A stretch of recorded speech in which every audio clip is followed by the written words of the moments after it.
This morning's gospel reading comes from the gospel according to Luke, the 6th chapter, verses 17 to 26.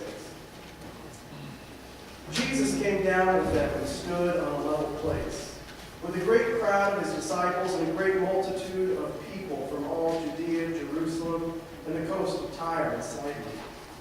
They had come to hear him and to be healed of their diseases, and those who were troubled with unclean spirits were cured.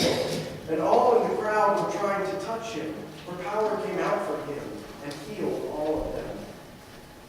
Then Jesus looked up at his disciples and said, "Blessed are you who are poor, for yours is the kingdom of God. Blessed are you who are hungry now, for you will be filled. Blessed are you who weep now, for you will laugh. Blessed are you when people hate you, and when they exclude you, revile you, and defame you on account of the Son of Man. Rejoice in that day and leap for joy, for surely your reward is great in heaven. For that is what their ancestors did to the prophets. But woe to you who are rich, for you have received your consolation. Woe to you who are full now, because you will be hungry. Woe to you who are laughing now, for you will mourn and weep.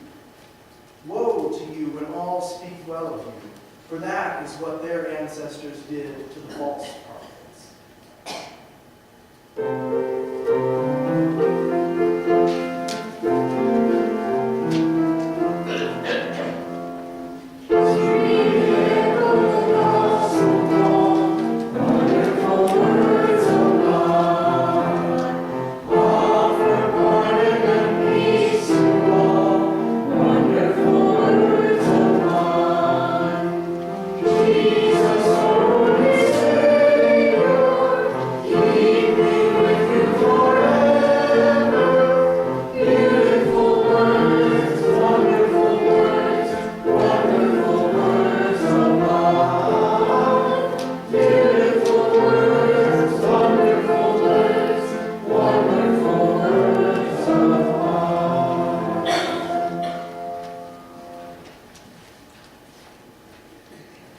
Grace and peace to you all in the name of our still speaking God, who loves us just the way that we are, who loves us too much to let us stay down. Will you pray with me? May these words of my mouth and may the meditations of all of our hearts be pleasing in your sight, O God, for you are our rock and our Redeemer. Amen. You would be forgiven if the gospel reading that I just shared with you is one that you were less familiar with. It doesn't come up very often in the lectionary. That's because the season of Epiphany, which is the season of the church here that we're in now, even though in theory it can be up to 9 weeks long, the season of Epiphany grows longer or shorter based on when Easter falls in the year. So when Easter comes early, the season of Epiphany is shorter. And this particular text in the lectionary, for the 6th Sunday in Epiphany Year C, hasn't come up since 2007. That's the last time this gospel text was read in churches that follow the Revised Common Lectionary. That's back before I was a preacher. The lectionary has never given me an opportunity to preach on this text before.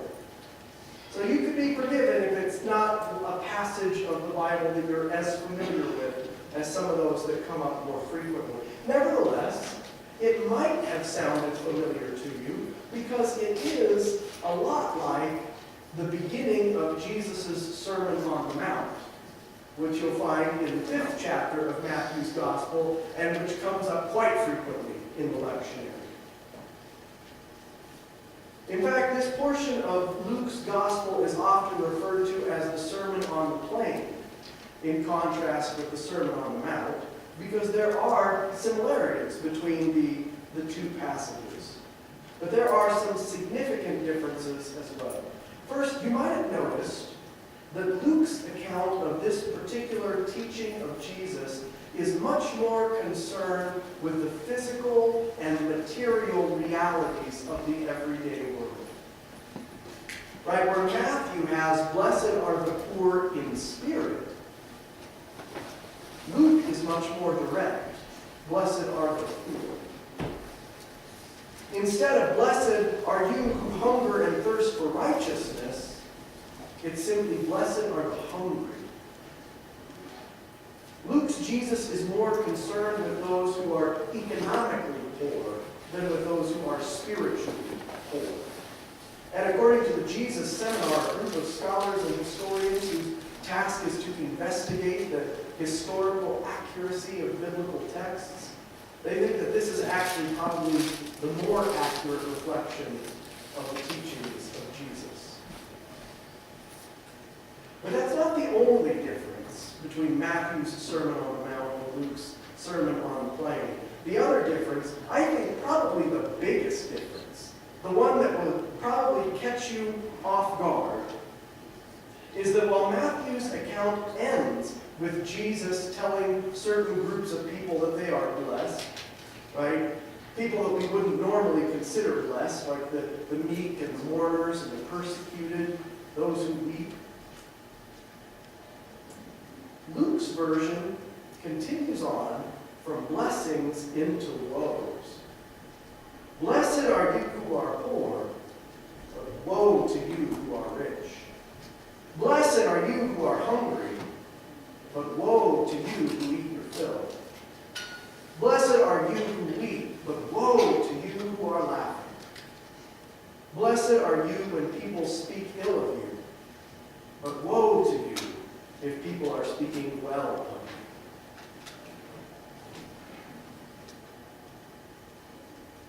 How do we fit that in with our understanding of Jesus? Of Jesus as this message of God's love to the world. If you have been worshiping with us regularly for the past several months, then I hope that you will recall from my preaching that one of the major themes of the Gospel of Luke is the theme of reversal and of leveling out the imbalances in the world. You remember this from Advent? Right? When Mary, the mother of Jesus, sang about the deeds of God, she sang, this is from Luke, He has brought down the powerful from their thrones, but has lifted up the lowly. He has filled the hungry with good things, and sent the rich away empty. In the second chapter of Luke's Gospel, Simeon prophesies of the baby Jesus. Simeon says, this child is destined for the falling and the rising of many in Israel. When John the Baptist came to prepare the way for Jesus' ministry, Luke said that John the Baptist was going to, and this is from the third chapter of Luke, prepare the way of the Lord and make his paths straight. Every valley shall be filled, and every mountain shall be made low, and the crooked shall be made straight, and the rough ways made smooth. And John the Baptist himself, in order to prepare for the coming of the Messiah, told the crowds that came to be baptized by him, when they said, what must we do? He said, anyone who has 2 coats should share with the person who has none, and anyone who has an excess of food should do likewise. And that's just the first 3 chapters of Luke's Gospel. Right? You see it over and over and over again. The high brought low, the low lifted up, everything evening out, balance being restored. In fact, it's no coincidence that Luke has this sermon take place not up on a mountain, like Matthew does, but as it says in verse 17, on a level place. Right? This is so important to Luke's understanding of the kingdom of God. That the kingdom of God represents a restoration and rebalancing of that which is out off kilter. In that sense, right, the blessings and the woes, they fit right into this theme in Luke's Gospel. Jesus is saying that God is going to reestablish justice and balance in the world. Blessed are you if you are poor, because when God's kingdom is manifest on earth, in God's kingdom, there will no longer be poverty. But woe to you who are rich now, because in God's kingdom, some of that excess wealth might end up in the hands of the poor. Blessed are you if you are hungry now, because when God's kingdom is manifest on earth, there will no longer be hunger. But woe to you who are having extravagant feasts, because your feasts might get a little less extravagant. Jesus is being prophetic here, and he is prophesying that a reversal of fortune is coming. Because in God's kingdom, those who have been taken advantage of will be taken advantage of no longer, while those who have been taking advantage of the poor and the less powerful, they will no longer be able to do so. Reinhold Niebuhr, the great 20th century theologian, borrowing from an older quote, said that the job of good preaching is to comfort the afflicted and to afflict the comforted. And that's precisely what Jesus is doing with this portion of the Sermon on the Plain, right? Jesus is comforting the afflicted and simultaneously afflicting the comfortable. Because, and this is all too often overlooked when we as Christians talk about the good news of the kingdom of God, the good news might not sound like good news at first to those who have used their wealth and power to advantage themselves over others, to the disadvantage of others. Think, for instance, about the Emancipation Proclamation in this country. The Emancipation Proclamation, it's good news for the whole country, and it is particularly good news for those who have been enslaved. But it might not have sounded like good news at first to those who were slave owners. Now, I'm going to contend that it was still, in fact, good news for the slave owners as well. It was.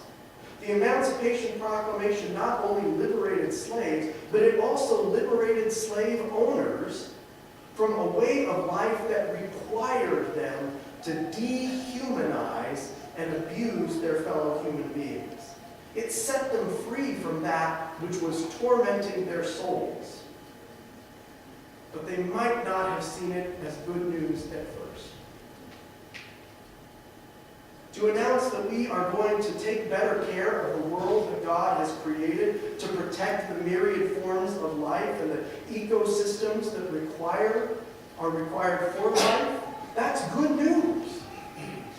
But it might not sound like good news at first to those who have grown accustomed to just dumping their waste wherever they want with reckless abandon. To call for economic justice is a prophetic call of the Christian church. Jesus literally said in the 4th chapter of Luke that he came to bring good news to the poor. But economic justice might not sound like good news to those who have made their fortunes by paying their employees less than a livable wage. It's still good news. It is. It is universally good news. Because the kingdom of God liberates both the oppressor and the oppressed for truer, fuller communion with one another so that they can actually relate to one another as sisters and brothers in the way that God intended. But to some, that might not sound like good news at first.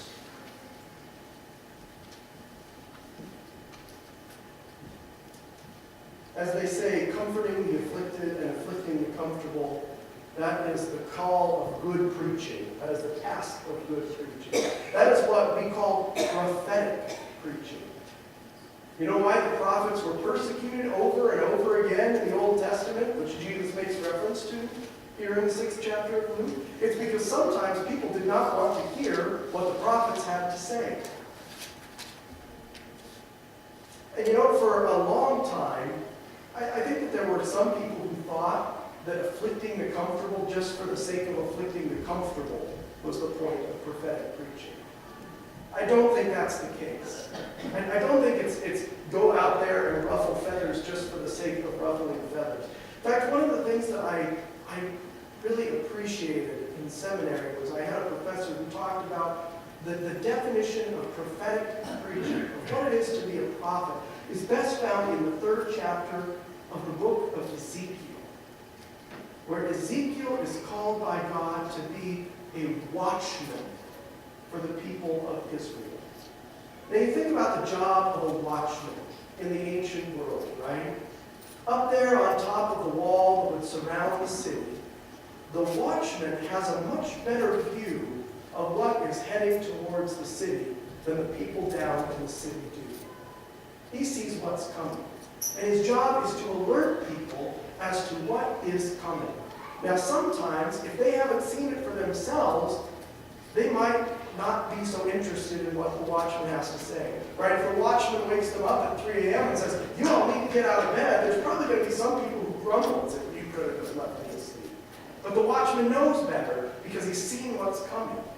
Right? When the watchman starts saying, we all need to gather all of our food together and share it because this city is about to be laid siege to, there are going to be people who grumble and complain. But the watchman understands what's coming. That's the role of prophetic preaching. To hear the word of God for the people of God and to tell them what is coming and what that means for their lives, even if it means that some aspects of their lives are going to be disrupted. That's what Jesus is prophesying in the 6th chapter of Luke. But the coming of God's kingdom implies some disruption. And it is Luke's gospel in which Jesus says that the kingdom of God is here and now, that it is within you. We who would follow in the footsteps of Jesus, we are called to holy disruption, to shake the foundations of the systems of the world which are not in line with the principles of the kingdom of God. As Walter Brueggemann said, the prophetic tasks of the church are to tell the truth in a society which prefers illusion, to grieve in a society which practices denial, and to express hope in a society which lives in despair. Amen.